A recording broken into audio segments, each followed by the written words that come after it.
आता तुम्ही पाहिलंच असेल आणि तुम्हाला प्रश्न पडला असेल, हे काय चाललंय? जगात असा कोणीच माणूस नाही ज्याच्याकडे पॅशन नाही. असं काही आहे जे तुम्हाला सतत विचार करायला लावतं आणि त्या विचारांचा पाठलाग करायला भाग पाडतं. त्यालाच पॅशन म्हणतात. माझं पॅशन म्हणजे अशी रहस्य जी आतापर्यंत आपल्या समोर आलीच नाही आणि अशाच रहस्यांचा उलगडा करण्याचा प्रयत्न करायचा आहे. हेच माझं पॅशन फॉलो करताना मला एकदा नीळावंती ग्रंथाबद्दल ऐकायला मिळालं. त्यानंतर मी या नीळावंती ग्रंथाबद्दल माहिती मिळवण्यास सुरुवात केली. तेव्हापासून मला याची एकसारखी स्वप्न पडतात.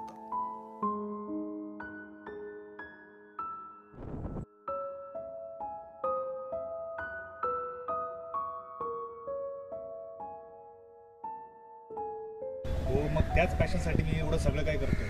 ते तर करावंच लागणार आहे. आपलं पॅशन फॉलो करण्यासाठी तेवढी मेहनत, तेवढं डेडिकेशन, तेवढं ते डिसिप्लिन पाहिजेच.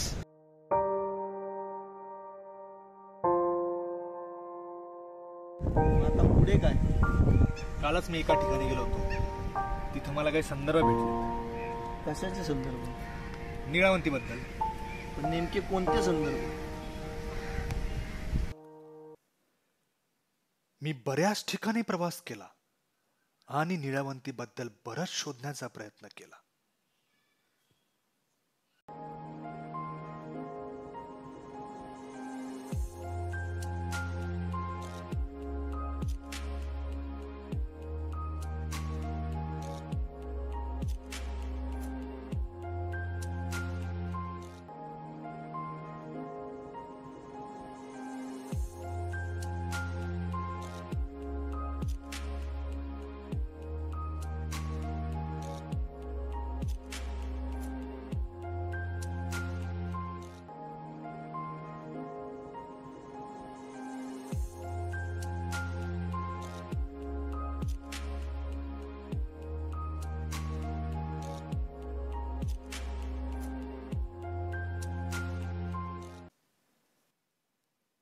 हा प्रवास करताना मला खूप काही संदर्भ आणि बऱ्याच काही गोष्टी ऐकायला मिळाल्या.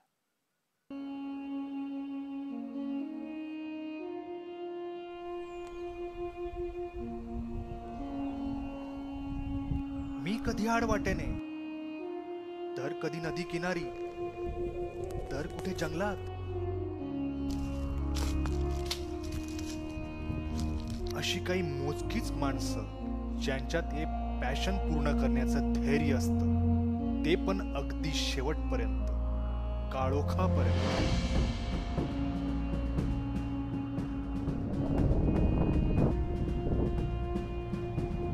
ज्याच्यासाठी तुम्ही सगळ्या मर्यादा ओलांडू शकता. पुढे काय होईल याची पर्वा न करता.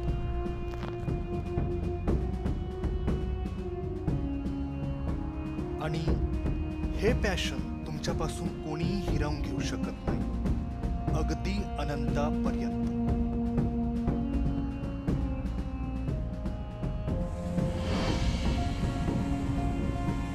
आणि त्यातूनच मला नीळावंती ग्रंथाबद्दल बरीच माहिती मिळाली. मग आता पुढे काय? परत जाणारच का तू तिथे? जावं तर लागणारच. आजकाल मला तिथे स्वप्न पडतात.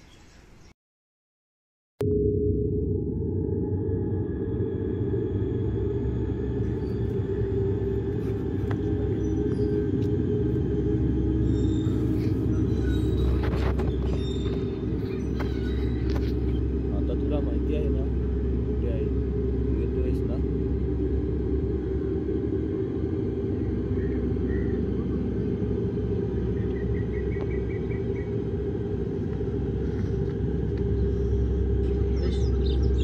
फ्रेश जायचं ना आपल्याला. तुला किती वेळा सांगितलं हा वेडेपणा नाही, बिलकुल नाही मित्रा. त्याच्यामुळे माझे काका ठार वेडे झाले. नको नाही, बिलकुल नाही मित्रा. एकदा मला तो ग्रंथ भेट. काय चाललंय तुमचं? तुला नीळावंती ग्रंथाबद्दल माहिती नाही? काय आहे ते? आपल्या भारत देशात अनेक रहस्य दडलेले आहेत, अनेक कथा आहेत ज्या कधी सांगितल्या गेल्याच नाहीत. त्यातीलच एक गोष्ट आहे निळावंती. थांबा, तुम्हाला दाखवतो.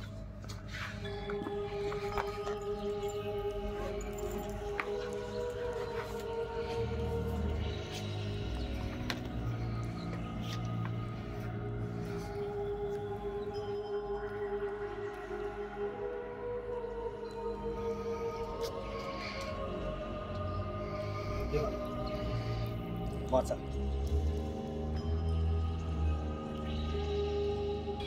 बघितलं? बरेच लोक असं म्हणतात की हा एक गूढ ग्रंथ आहे. ज्याने कोणी हा ग्रंथ वाचला किंवा विद्या आत्मसात केली तो पूर्ण जग जिंकू शकतो. बरेच जण म्हणतात की लीलावंतीला पशुपक्ष्यांची भाषा आवडते. त्यापैकीच एक कुणीतरी साप तर मुंग्या येऊन तिला जागा सांगायच्या आणि ते एकदम बरोबर असायच्या.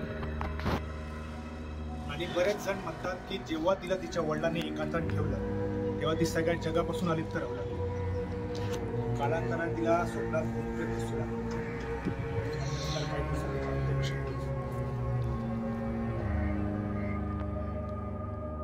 दररोज एक प्रेत तिला एक सिद्धी सांगायचं. त्या सिद्धी ती सगळ्या त्या ग्रंथात लिहून ठेवायची आणि अशा प्रकारे निळवंतीला अनेक सिद्धी अवगत झाल्या. त्या सिद्धी सगळ्या त्या ग्रंथात लिहिल्या. या निळावंती ग्रंथात सांगितले आहे की सगळे मंत्र किंवा सिद्धी कशा वापरायच्या. पण हे पुस्तक वाचणं एवढं सोपं नाहीये. ज्याला कोणाला हे पुस्तक वाचायचं असेल त्याने निस्वार्थपणे वाचलं पाहिजे आणि हे पुस्तक एकतर पूर्ण वाचलं पाहिजे. सोडून देत आहेत. ज्याने कोणी हे पुस्तक वाचण्याचा प्रयत्न केला त्या विद्या आत्मसात करण्याचा प्रयत्न केला एकतर तो माणूस यशस्वी होतो.